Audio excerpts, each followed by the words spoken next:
Hari ini aku mau makan basreng ya, basreng yang mentah aku goreng bentar.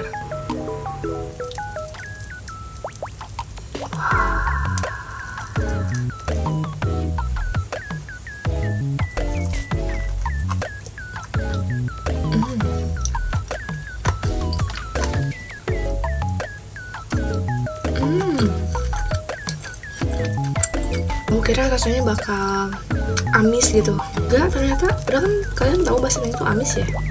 Tapi ini enggak, aman banget.